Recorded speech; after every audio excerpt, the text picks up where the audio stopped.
उत्तराखंड में भारत का पहला गांव इन दिनों सैलानियों से गुलजार है। बद्रीनाथ धाम से महज 3 किलोमीटर के फासले पर माड़ा गांव बसा है। इस गांव की रंगत इन दिनों निखर आई है। दरअसल देश के पहले गांव का तमगा लिए माड़ा गांव में सैलानियों की चहल पहल बढ़ गई है। श्रद्धालु भगवान बद्री विशाल के दर्शन कर आसपास घूमने का भी आनंद उठा रहे हैं।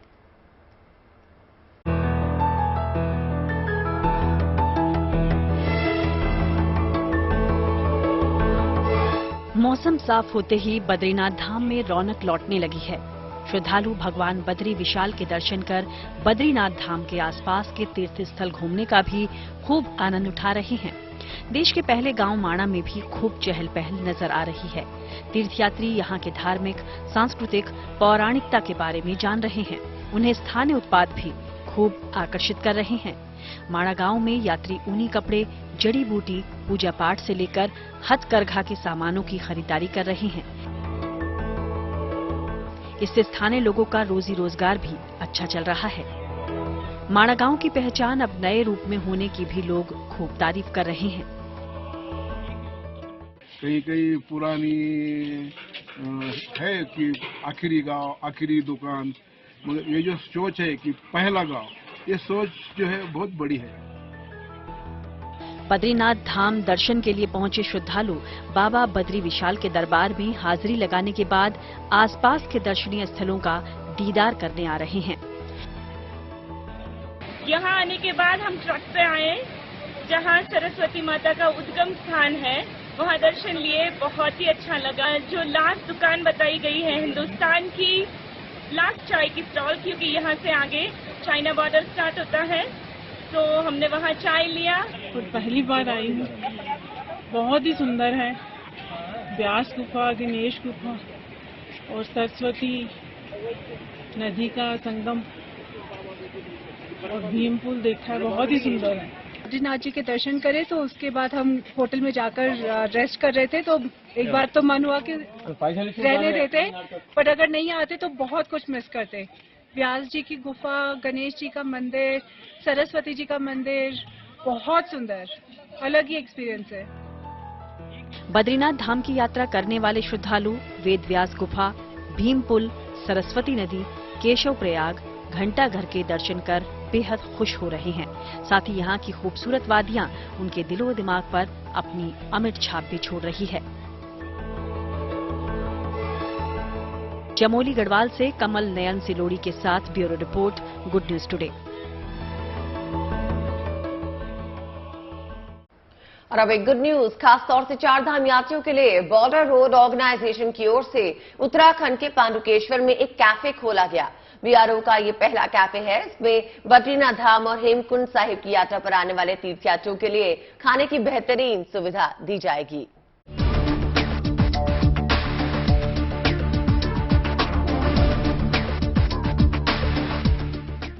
बीआरओ बॉर्डर रोड ऑर्गेनाइजेशन जो हमेशा बॉर्डर रोड बनाने में जुटी रहती है, लेकिन आज बीआरओ द्वारा बद्रीनाथ यात्रियों के लिए एक बड़ी सौगात यहाँ पे जो पांडुकेश्वर है, बद्रीनाथ यात्रा का मुख्य पड़ाव है पांडुकेश्वर, यहाँ पे एक नई सौगात दी है। यहाँ पे एक हाईटेक रेस्टोरेंट जो है बीआरओ कैफे के नाम से आज खुल चुका है। और यहाँ पे ये चारधाम यात्रियों के लिए साउथ इंडियन, नॉर्थ इंडियन सारे फूड यहाँ पे तीर्थ यात्रियों के लिए मिलेंगे, जो कि इस यात्रा मार्ग पे एक नई सौगात होगी। ये बीआरओ के द्वारा यहाँ पे शुरू किया गया है, जो कि चारधाम यात्रियों के लिए बड़ी सौगात है।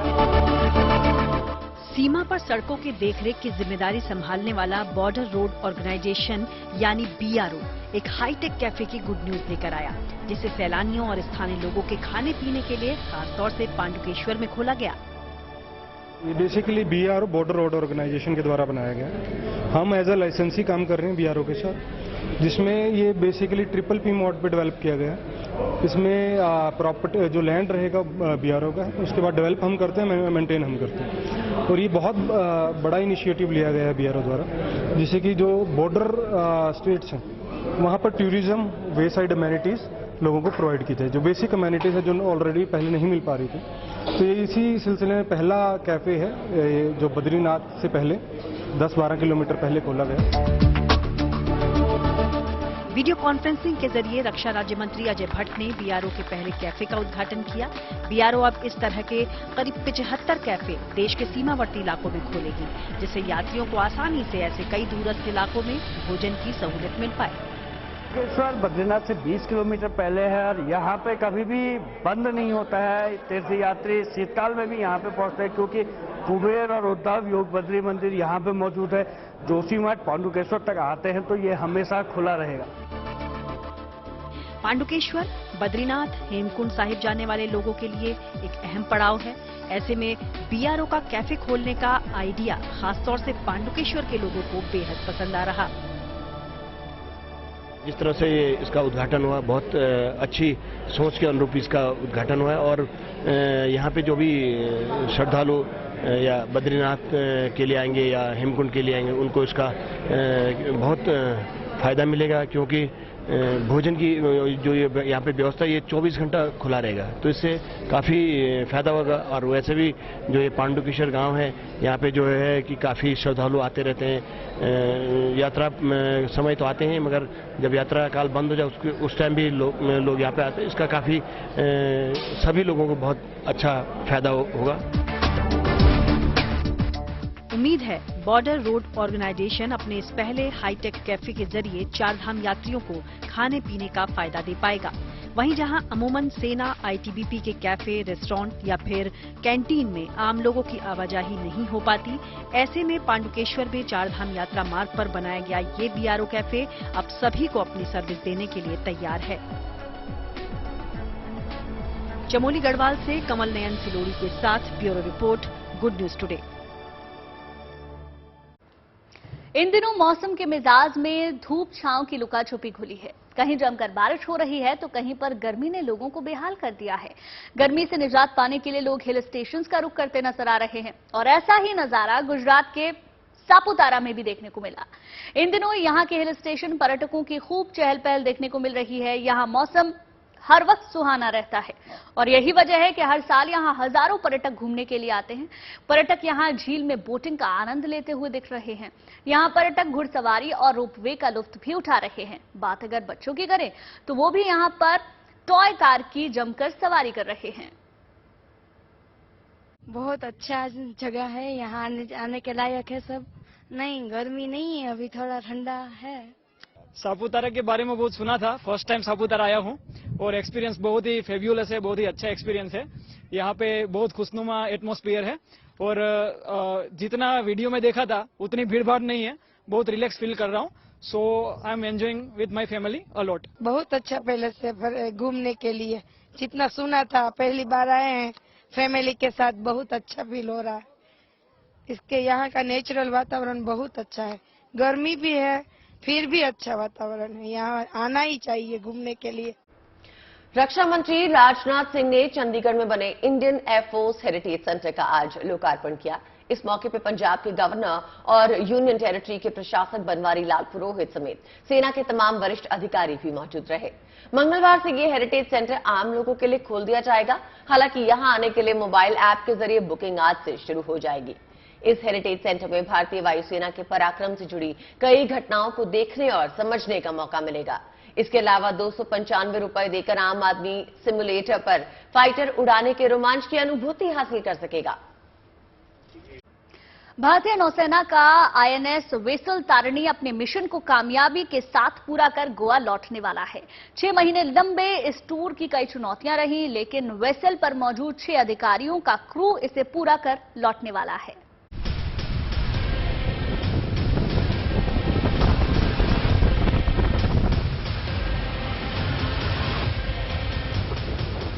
जिसे समंदर के तूफान भी ना हिला सकें। समंदर की लहरों पर जिसकी अटखेलियों में दिखा दम।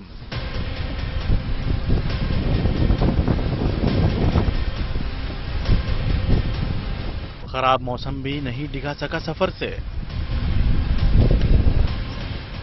समंदर की डगर पर आईएनएस एसवी तारिणी ने रचा इतिहास।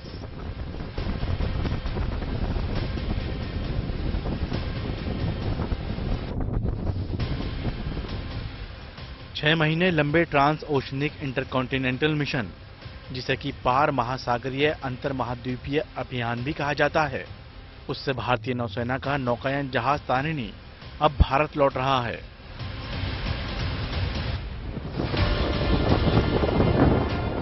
अपने इस मिशन में इस जहाज ने खराब मौसम का भी सामना किया, जिसमें तूफान, ऊंची लहरें और तेज हवाओं की चुनौतियां शामिल हैं। लेकिन इस जहाज पर सवार 2 महिला अधिकारियों समेत 6 लोगों के इरादों को इससे कोई फर्क नहीं पड़ा। इन सभी के उत्साह, धैर्य और अटल संकल्प को कोई भी बाधा छू न सकी।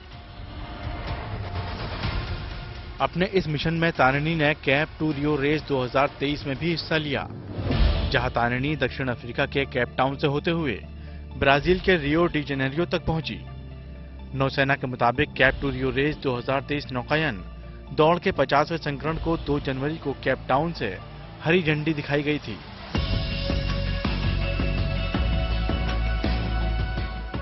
यहां से वापस भारतीय तट पर पहुंचने के साथ ही 17,000 समुद्री मील की दूरी तय कर लेगी। नौसेना की तरफ से दी गई जानकारी में बताया गया है कि तारिणी का मिशन 17 नवंबर 2022 को गोवा के समुद्री तट से शुरू हुआ, जो 6 महीने सफर में रहते हुए ट्रांस ओशियन इंटरकॉन्टिनेंटल मिशन में लगा रहा और अब इसके 24 मई को वापस गोवा पहुंचने के साथ ही मिशन के पूरा होने की घोषणा होना बाकी है।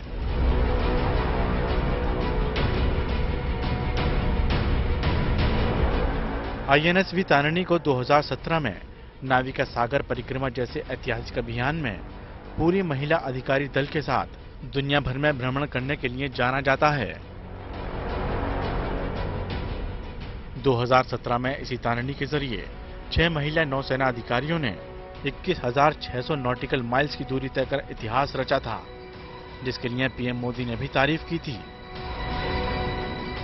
Bureau report, good news today.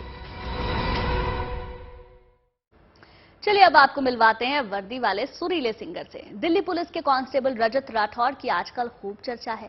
इनके गाए गाने सुर्खियां बटोर रहे हैं। बॉलीवुड के बड़े बड़े सितारे भी रजत की सुरीली आवाज के मुरीद हो रहे हैं।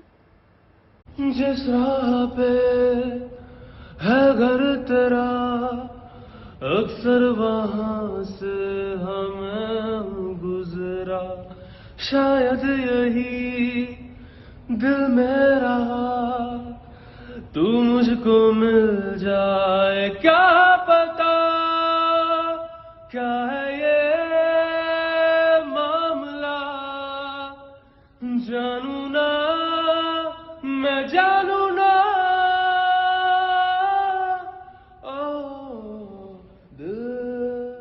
नमस्कार, जय हिंद। मैं रजत राठौर। मैं दिल्ली पुलिस में कार्यरत हूं और आपने अक्सर मुझे सोशल मीडिया पे गाना गाते हुए भी सुना होगा और लोग मुझे कॉप दैट सिंग्स के नाम से जानते हैं। तन पर दिल्ली पुलिस की यूनिफॉर्म और हाथ में गिटार, ये कॉम्बिनेशन बड़ा रेयर होता है। तुझको भूल जाऊं कैसे, माने ना मनाऊं कैसे, तू बता, रुके ना रुके इस रेयर कॉम्बिनेशन का ही कमाल है कि दिल्ली पुलिस के कांस्टेबल रजत राठौड़ आज अपने विभाग में ही नहीं बल्कि आम लोगों में भी मशहूर हो चुके हैं। सोशल मीडिया पर रजत की जबरदस्त फैन फॉलोइंग है और रजत के कई गाने सोशल मीडिया पर वायरल हो चुके हैं। रजत राठौड़ दिल्ली पुलिस में कांस्टेबल हैं, लेकिन इसके साथ ही वो एक शानदार सिंगर भी हैं। बड़े बड़े सेलिब्रिटी भी रजत की आवाज के दीवाने बन चुके हैं। अक्षय कुमार से लेकर टाइगर श्रॉफ तक कई सितारे रजत की दमदार आवाज की तारीफ कर चुके हैं। ओ देश मेरे तेरी शान पे सदके, कोई धन है क्या तेरी धूल से बढ़ के, ओ देश मेरे। यार क्या कमाल का गाते हो तुम, बहुत प्यारा गाना गाया तेरी मिट्टी, मजा आ गया सुनकर। ये वैसे गाना है भी इतना प्यारा कि आंखों में से आंसू निकल आते हैं और ऊपर से तेरी आवाज भी, उसमें इतना दर्द है, beautiful. And I can see that you are a uniform man, am I right? Lots of good wishes and respect for the work that you are doing. Keep doing good and keep up your talent. Well done. Rajat Madhya Pradesh के मुरैना के रहने वाले हैं।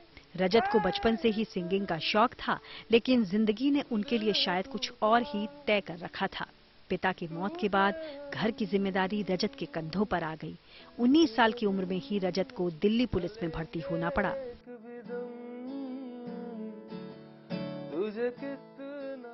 मेरे पिताजी नहीं है, तो मेरे पिताजी के देहांत के बाद वो जिम्मेदारी मुझ पर थी। तो फिर होता है कि घर परिवार को भी देखना होता है, अपने सपने भी पूरे करने हैं। तो फिर माताजी के कहने पर कि ठीक है सर, नौकरी भी कर लेते हैं। बट तब ऐसा सोचा था, लेकिन अब आई लव माय जॉब और मुझे दिल्ली पुलिस से उतना ही प्यार है, और जितना मुझे बहुत प्यार दिया दिल्ली पुलिस ने। जिंदगी में मुश्किलें तो बहुत आई, लेकिन रजत ने कभी हौसला नहीं छोड़ा। यही वजह है कि बचपन से शुरू हुआ ये सुरीला सफर आज भी जारी है। आवाज तब भी अच्छी थी जब उम्र 9 साल की थी। आवाज तब भी अच्छी थी जब उम्र 19 साल की थी और दिल्ली पुलिस को ज्वाइन कर लिया था। अंतर इतना था कि तब उनके पिता इस दुनिया में नहीं थे और मासूम कंधों पर जिम्मेदारियां बहुत सारी थी, उन जिम्मेदारियों को संभालना था। अब नौकरी, जिम्मेदारियां और शौक एक साथ चल रहे हैं, लेकिन सपने का आकार बहुत बड़ा है और उम्मीद यही कि ये सपने पूरे जरूर होंगे। कैमरामैन राकेश के साथ मनीष रसिया, गुड न्यूज टुडे, दिल्ली। सुरों के जरिए प्यार और अमन के संदेश की एक और शानदार खबर देखिए। कश्मीर में तैनात एक सीआरपीएफ के जवान के कश्मीरी गाने इन दिनों वायरल हो रहे हैं। बिहार का ये जवान घाटी में तराने छेड़कर नई मिसाल पेश कर रहा है। अच्छे सूरत को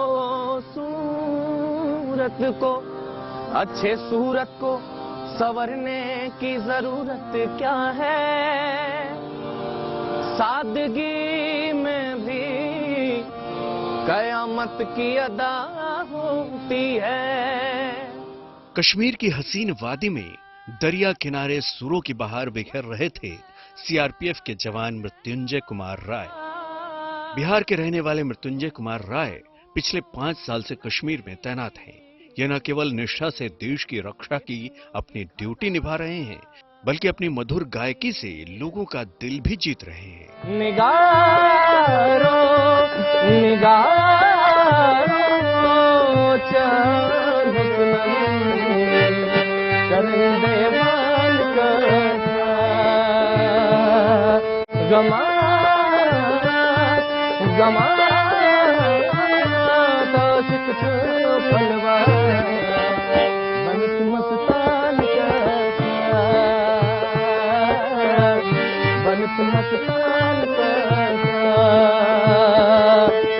खास बात यह है कि मृत्युंजय राय ने हिंदी के अलावा कश्मीरी के भी लोकप्रिय गीतों को भी अपने सुर दिए हैं।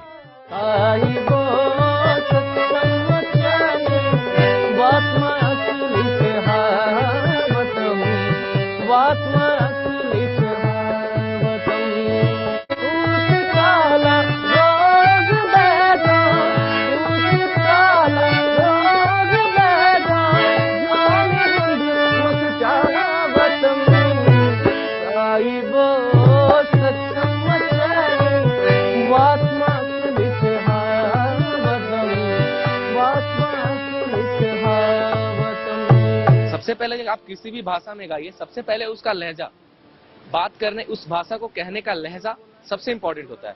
तो पहले मैंने उस लहजे को, कश्मीरी जो लहजा है, उसको मैंने अपने अंदर उतारा और फिर कोशिश करना शुरू की। आशिक फलवा बनत मस्तान का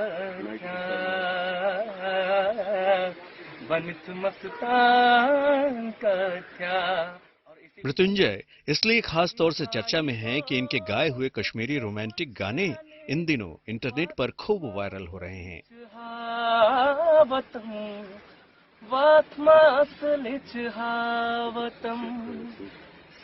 खुद सीआरपीएफ ने मृत्युंजय के गाने का वीडियो ट्वीट किया। वीडियो साझा करते हुए कश्मीर ओपीएस सेक्टर सीआरपीएफ ने लिखा, अपनी चुनौतीपूर्ण ड्यूटी के बीच हमारे सैनिक खुशियों और प्रेरणा के पल खोजते हुए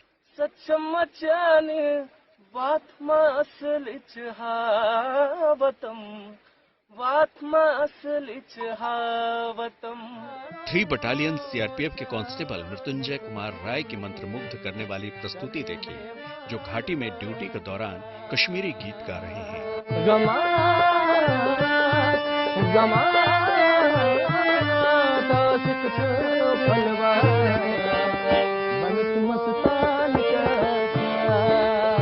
आज मुझे एक जो वीडियो आप लोगों के माध्यम से बहुत वायरल हुआ और कश्मीरी आवाम का बहुत सपोर्ट मिला मुझे, तो मुझे अच्छा लगा और मैं आने वाले समय में भी बहुत कोशिश करूंगा कि और अच्छे नए नए गाने आप लोगों के बीच में रखता रहूं। तीर ऐसा लगा दर्द ऐसा जगह, तीर ऐसा लगा दर्द ऐसा जगह, छोटे दिल में वो खाई। मृत्युंजय के साथ ढोलक पर संगत देते हैं इन्हीं के बटालियन के साथी जवान। इन्हें भी कश्मीरी गीत काफी पसंद है। मुझको कश्मीर में आए हुए 5 साल हो गए हैं और मैंने यहाँ पर आने के बाद में एक नई भाषा और एक नए संगीत को देखा और यहाँ के संगीत में बजने वाला जो रिदम था, जो म्यूजिक था, उसको मैंने जाना, परखा और सीखा। कश्मीर की खूबसूरत वादियों में सीआरपीएफ के ये जवान अपनी जिम्मेदारियां पूरी करने के साथ साथ संगीत में भी अपने हुनर की मिसाल पेश कर रहे हैं।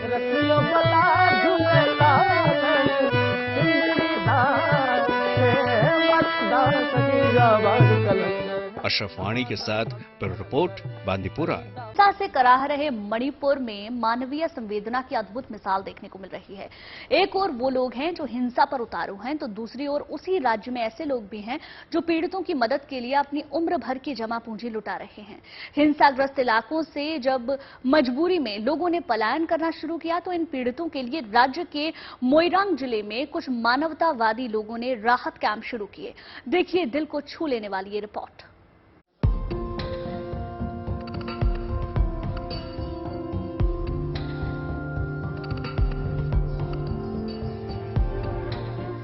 मणिपुर में 10 दिनों से जारी हिंसा के बीच दिल को सुकून देने वाली तस्वीरें सामने आई हैं। एक ओर उपद्रवी हिंसा पर उतारू हैं, तो दूसरी ओर मणिपुर में पीड़ितों के लिए मदद का हाथ बढ़ाकर मानवता की अद्भुत मिसाल पेश की जा रही है। मणिपुर के मोइरांग जिले में विस्थापित लोगों के लिए राहत कैंप लगाया गया है, जहां लोगों के रहने सोने से लेकर खाने पीने तक का बखूबी इंतजाम किया गया है। जिन लोगों को अपना सब कुछ छोड़कर पलायन करना पड़ा है, उनके लिए मोइरांग के इस राहत कैंप का दरवाजा खुला हुआ है।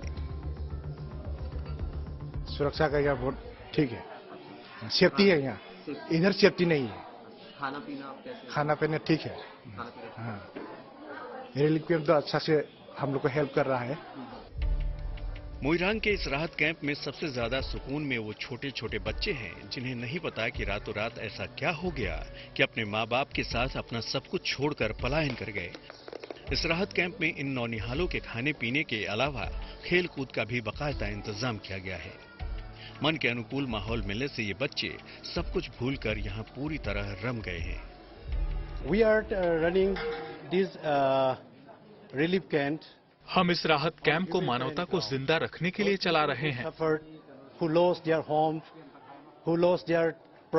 हिंसा में जिन लोगों ने अपना घर गंवा दिया, अपनी संपत्ति गंवा दी, अपने परिजनों को खो दिया, हम उनको शरण देने के लिए ये सब कुछ कर रहे हैं। Neighboring of Churchandpur district, we are providing them this shelter. Moirang जिले में चलाया जा रहा है ये राहत कैंप मणिपुर में जारी हिंसा के बीच मानवता की बेमिसाल तस्वीर पेश कर रहा है। दरअसल राज्य में बहुसंख्यक मेइती समुदाय को अनुसूचित जनजाति का दर्जा दिए जाने के फैसले के बाद से ही हिंसा भड़क गई। इस फैसले का नगा और कुकी समुदाय के लोग हिंसक विरोध कर रहे हैं और मेइती समुदाय के लोगों को निशाना बना रहे हैं। Bureau report, good news today.